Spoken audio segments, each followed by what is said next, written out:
seriously easiest thing to be able to go do is just go ahead and turn on two-factor authentication.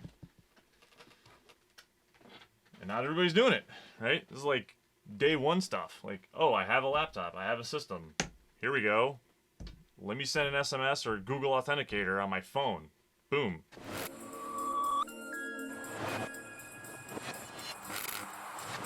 Along the lines of multi-factor authentication, it's really basic, okay? It's either something that you know, something that you have, or something that you are.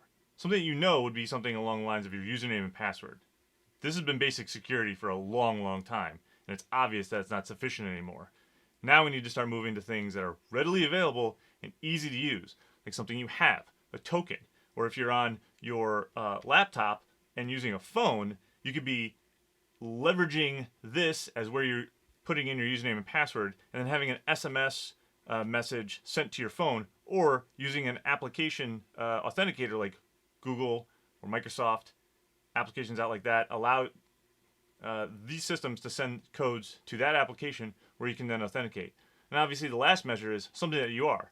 We all have fingerprints. Every modern phone these days has the ability to do fingerprint logins. Moving over to leveraging those, you're going to be substantially increasing your security. There's really no reason anybody should be going into any application today without taking advantage of two of these three types of authentication mechanisms.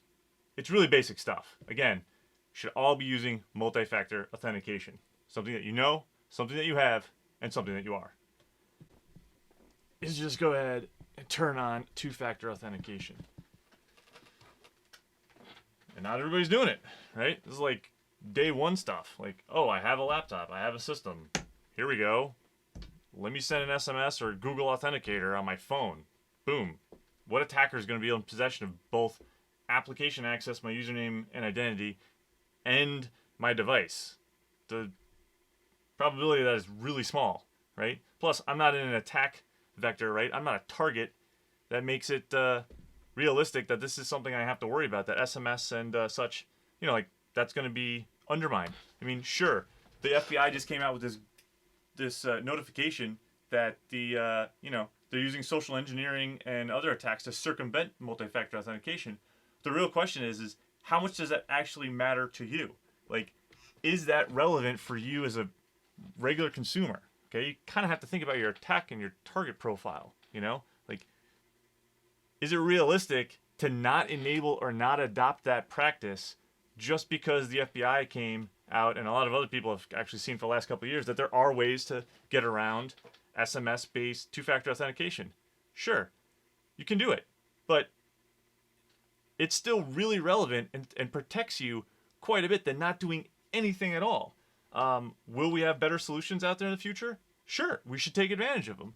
But right now, if this is the best that we have, it's a no-brainer. Like, everybody should be doing this. Like, Google Authenticator app is one of the easiest things to be able to log into and use. Literally run it right from your phone, right? Just simply set up, I think, here. I mean, I'll even just get onto it from here. Easy enough to go do. Like, without showing my my screens, but super simple, right? Facebook, my Slacks, all the other platforms I have. I'm in possession of this. This is the key.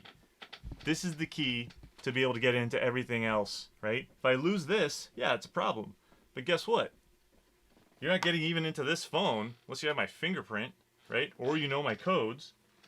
So realistically, think about it. Sure, again, the FBI puts out this information. It is relevant that this is happening, that this is being undermined. But for the consumer, is it realistic to just step away and say, no, you know what, I'm not going to enable two-factor authentication. I'm not going to enable multi-factor authentication because it's not, it's proven to be, undermined. Well, unfortunately, again, it's better than what you have right now, which is nothing. So if you're using any type of personal Gmail, Yahoo, email platforms, turn on multi-factor authentication. If you are on Facebook or Google or Instagram or Twitter, turn on multi-factor authentication. And again, think about this. When you are sitting and have authorized your Facebook account and you allow this to be your authorization into other applications like TikTok, a news feed,